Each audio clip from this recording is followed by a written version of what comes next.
Hello there YouTube, this is ODC, that's me, and I'm back with another action figure review. This is my review of the Batman Arkham City Series 4 Deadshot from DC Collectibles. And yeah, this guy has a really great look to him. It's definitely very unique to the game.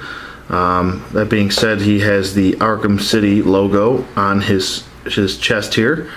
And he's got this little like kind of jumpsuit thing going on, and yeah. So if you have not played the game, this is what Deadshot basically looks like in the game. There's actually you see Deadshot twice in the game. One time before when they're entering Arkham City, and he kind of goes, "Bruce Wayne, you're on my list," and then he kind of does one of these at him. And so you get to see him twice. One is the other one is the side mission. And with Arkham Origins coming out, I would assume that he would probably be a big player in that, seeing as he's got Batman has to go through, I guess, a whole night of being chased by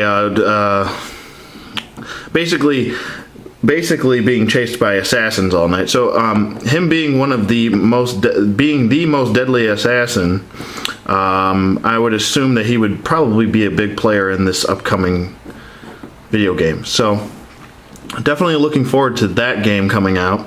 And the line of action figures looks really great. If you have not had a chance to check that line out, check it out. It's the Batman Arkham Origins action figures. I believe there's only consists of Batman and Black Mask right now.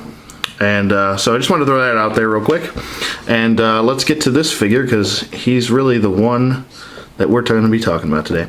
I have a couple gripes with this. It's a quality control thing. His arms are very loose, and so loose to the point where this joint actually keeps popping off on his bicep swivel here. Yeah, his joint keeps popping off very easily, as you can see right there.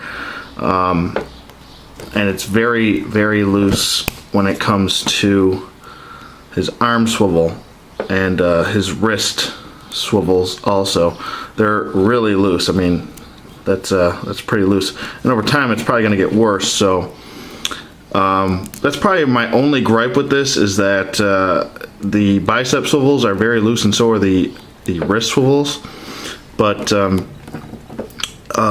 other only gripe I have is that it's kind of a design thing when they designed the action or the character for this video game.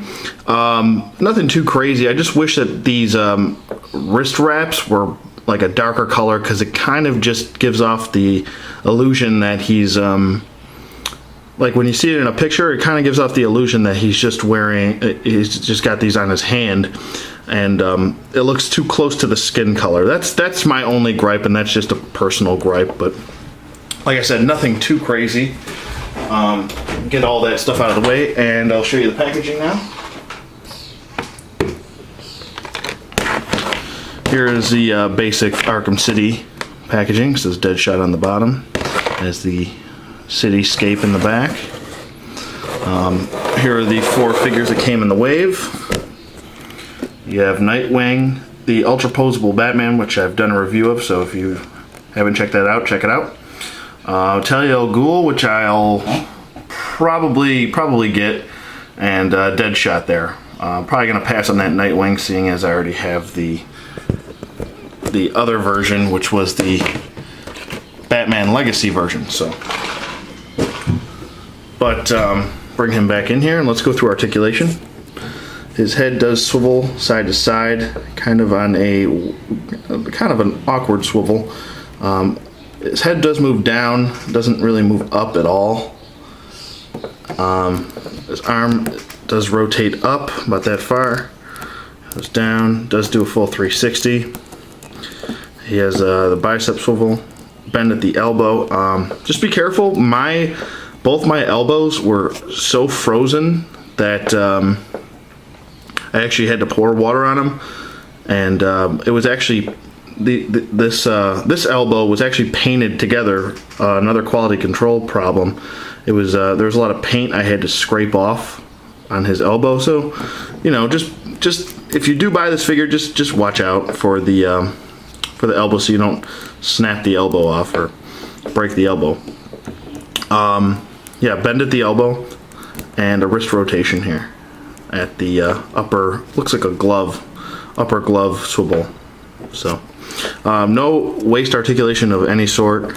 His leg goes out and back, forward and back. He does have a thigh swivel, a single bend at the knee, and a boot rotation, which I don't understand why they would give him a upper thigh swivel and a boot rotation. Kind of doesn't really make much sense to me, seeing as it's still the same range, still the same movement.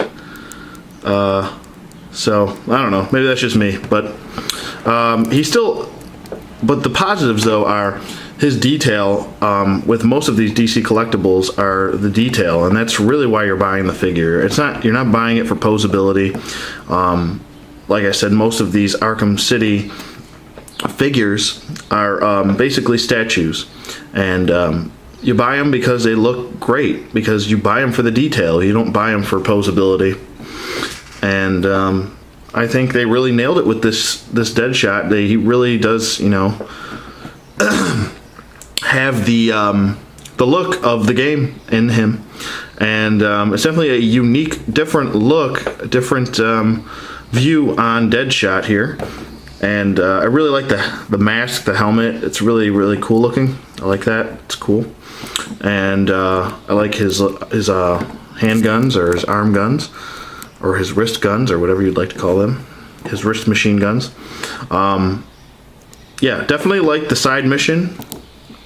If I had to rate this figure, I'd probably rate him at I'd give him an 8.5.